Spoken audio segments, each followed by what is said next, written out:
Taylor Swift recently rocked the house over at Rexall Place, and her opening act, Ed Sheeran, got a few screams too. He's a very, very nice guy, and we sat down to talk with him about his recent success and his inner geek.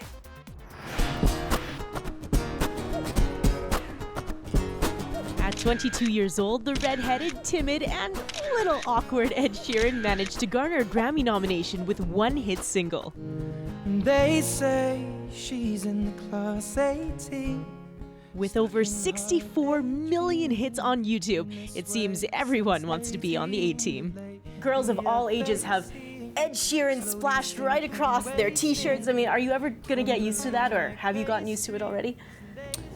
It's always quite interesting to step out of the persona for a bit and look at it and be like, actually, yeah, this is pretty insane. But yeah, I think you have to find a bit of normality in it, otherwise you drive yourself insane thinking about it too much. So what's making these girls swoon? Is it his voice, his gentle demeanor, or is it his undeniable talent for writing heartfelt lyrics? Well, one country music megastar saw the potential, and now they're tour mates. It's a match made in heaven. Some people would say your voices complement each other really well, but I heard you wrote a couple of songs while on tour. Where do you find the time to do that? We get a lot of time off. Yeah? We get a lot of time off. So for instance, I've got 2 days off for the next 2 days, so I'll go home and do some more songwriting. How many songs have you written so far on the road? 20 or 30.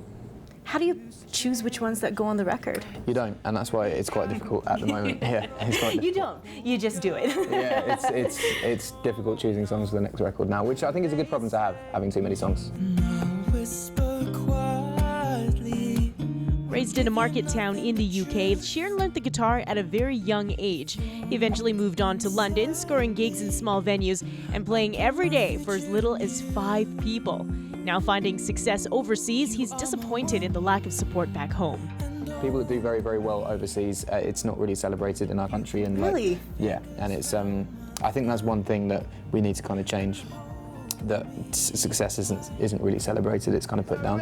You need me, man, I don't need you. You need me, man, I don't need you. Put down because his album Plus peaked at number 5 on the billboards upon its debut in North America. But despite his international success, he stayed true to his roots. You like a lot of the same things I do. Star Wars, Lord of the Rings, there you go. He's rocking the shirt right now. Would you call yourself a geek? Yeah. Bonafide geek to the core? Bonafide geek to the core, yeah. I think you have to kind of embrace the geekiness. Because what isn't a geek? You'd just be a bit dull, wouldn't you? You'd watch like a sports game once a week and that would kind of be it. Like, you got to be into like this. This is the way forward.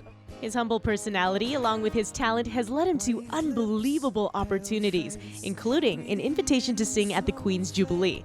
If that wasn't enough to make him nervous. I met all my heroes within the space of about 10 minutes. There was like Elton John, Paul McCartney and Stevie Wonder. Holy jeez. All within touching distance, and I was just like, who do I say hi to first? Yeah. Who do I bow to first? Yeah, it was good. There were lots of people playing that day actually. It's pretty cool. She's just under the upper hand and goes mad for a couple grams.